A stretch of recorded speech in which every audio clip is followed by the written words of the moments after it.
And hello and welcome to this Friday edition of America Talks Live, the real Friday, Gina. It's the real Friday, not Friday Junior. This is Friday. Friday.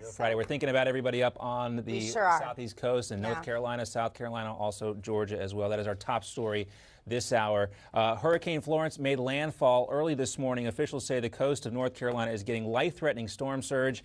The storm is expected to drop as much as 40 inches of rain in certain areas. There is also a flooding threat, of course, that will increase and spread inland over the next few days. Florence is moving at a very slow 6 miles per hour, which is what is going to cause all this flooding. Now, President Trump's also, our next story is President Trump's former campaign manager, Paul Manafort, pleading guilty to federal charges before his second trial in Washington, D.C. Manafort will cooperate with special counsel Robert Mueller, according to one of the prosecutors. Last month, the jury found Manafort guilty on 8 charges, including bank and tax fraud. His upcoming trial is related to his foreign lobbying work with pro-Russian Ukrainians. Manafort was set to face money laundering charges, conspiracy to defraud the U.S., and other allegations as well. And that's where we want to welcome in former federal prosecutor Larry Klayman. He's also the founder of Freedom Watch. Larry, thank you so much for being with us today. Good afternoon. Good to see you. What do you make? Great to see you too, Larry. What do you make of this breaking news today? It's not a good development, obviously. Paul Manafort, who was convicted in a prior trial in Virginia, faces, I think, almost 80 years in prison. I mean, basically a life sentence, more than a life sentence. The fact that he's now agreed to cooperate with regard to this plea agreement in the second trial, which is supposed to take place in the District of Columbia in the next few weeks, shows that he's going to cooperate because he wants to have the prosecutors, that is Mueller's office, recommend a lighter sentence in Virginia as well as in D.C. Now, what I don't understand is why the president's lawyer, Rudy Giuliani, is a very nice man, I like him, but frankly, he has not been handling this case competently. He goes out there and says, I'm unconcerned about cooperation. And by the way, there are options to pardon. Now, this kind of public relations doesn't help either Manafort or the president. It makes them look bad. Mueller is obviously now preparing an impeachment report as we speak. The House of Representatives is on the verge of being flipped to the Democrats. It's likely we're going to get impeachment, and the president gets dragged along as if he's going to the guillotine in the days leading up to the French Revolution by lawyers who aren't fighting back. And what they can be doing, Gina, is a number of things. Number one, I have a lawsuit about illegal grand jury leaks. There are leaks coming out of that, and it's criminal. Professor Dershowitz said that the other day in a number of networks. If that can be proven, and the president should join our case or take action himself to release Mueller's communications to the media, Mueller will be done. It'll be finished. On top of that, he can be pushing back with a lawsuit on the illegal surveillance that has been conducted on him, or on the libel and slander of the Washington Post. But yet, Giuliani and Sekulow, the president's lawyers, sit there allowing him to take punches as the president, I use this metaphorically, is being dragged in a cart paid for by Mueller to the guillotine. But Larry, this is counter to this president. We know he is a counter puncher. And so what do you make of him? It's not like he sits down and takes instructions from people, if he doesn't agree with them. He's pretty much done what he thinks is right all the way through the presidency, as you know, so far. So why do you think it is that he hasn't gone ahead and declassified some of this and gotten into Manafort's communications? Gina, it's very hard. Yeah. You know what I meant, Mueller's. Yeah.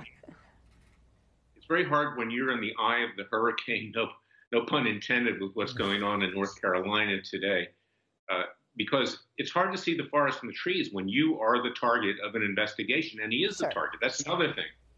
So he's taking advice. He's hoping for the best, but this defense strategy of public relations on TV and in the print media and tweets, I mean, that is simply not working, and it's making the situation worse. You need to take hard, concrete action. That's what I'm trying to do at Freedom Watch. We're, in effect, the president's only line of defense because he has no lawyers that are defending him. And I don't understand that.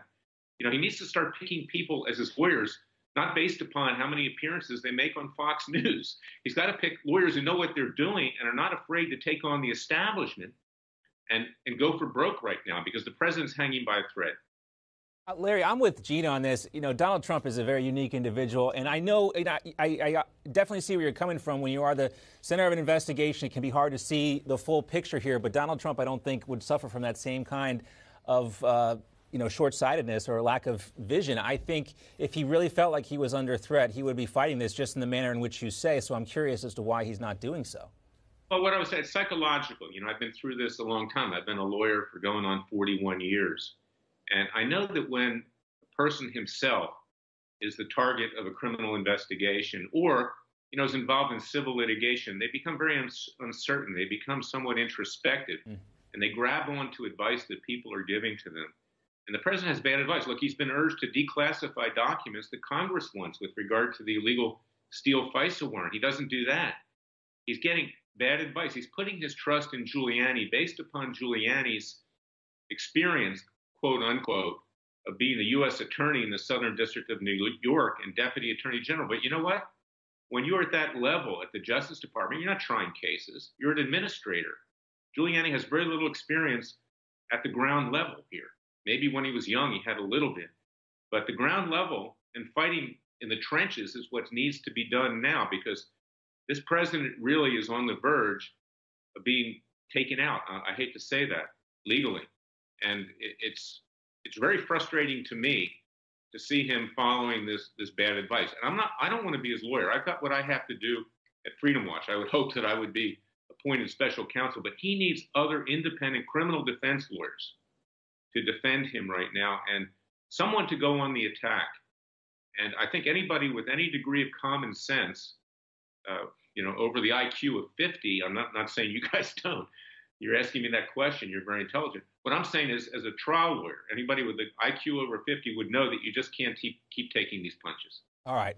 We'll leave that there for now. I also want to get your reaction to these 11th hour allegations made against Supreme Court nominee Judge Brett Kavanaugh. Yesterday, we learned that Senator Dianne Feinstein had sent an allegation made about Kavanaugh over to the FBI. Feinstein said the information came from an anonymous source, and she declined to release any other details about the secret letter. However, media reports suggest the letter involves sexual misconduct allegations against Kavanaugh from a woman when they were both in high school. Kavanaugh has now responded to the New Yorker story, which broke that report. I quote, categorically and unequivocally deny this allegation. I did not do this back in high school or at any time. Pretty cut and dried there. Now, the Washington Post quoted an unnamed FBI agent saying that federal investigators were passing on doing anything more with Feinstein's report.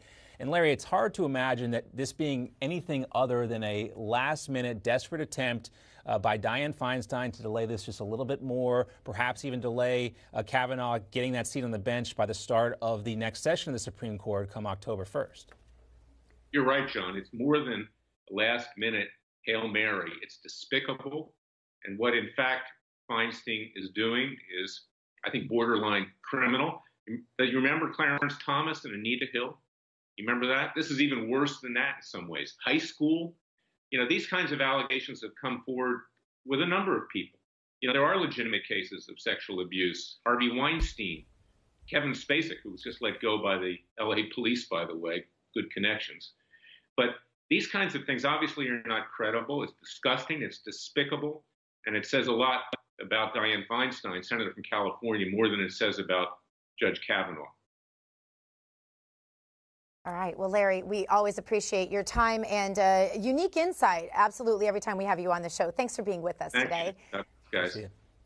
All right. Well, my guest today, like most days, as a just honest, hardworking conservative, was pretty interesting.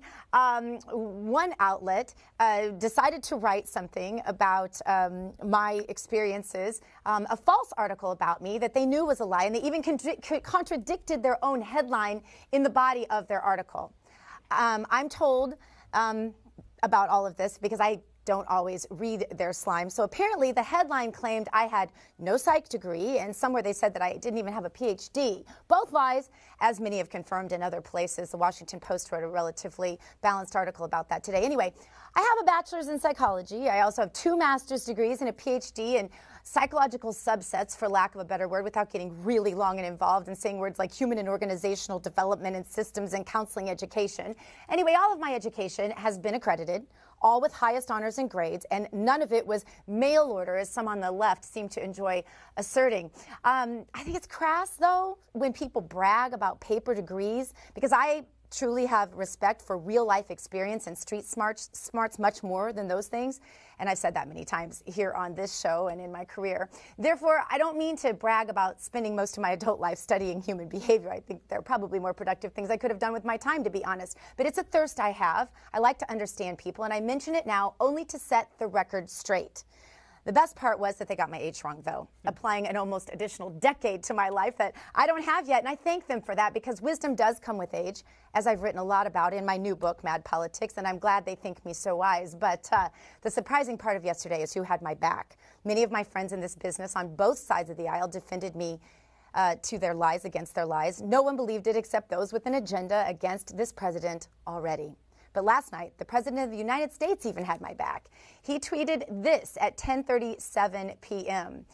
He wrote, "Gina is great," and it was in response to Kayleigh McEnany's tweet promoting my book and telling people that they should read it. And of course, Kayleigh McEnany is the spokesperson for the GOP, and she just mentioned that she hoped people would check out my book and keep up the great work I do for the movement.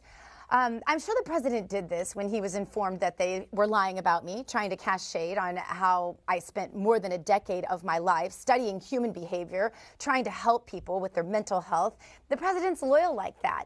And I've told you many times on this show not to be partisan. But because it is something and I don't mean to be partisan, but because it is something I have observed so many times with this president, I don't know if their drivel prompted his late night tweet about me, but just in case it did, I want to say thank you. As Margaret Thatcher said, if they attack you personally, it means they have not a single political argument left. After the break, we're going to talk about Justice Ruth Ginsburg criticizing Kavanaugh's confirmation hearings. You're going to want to stay right where you are, because we have more America Talks Live coming at you right after this.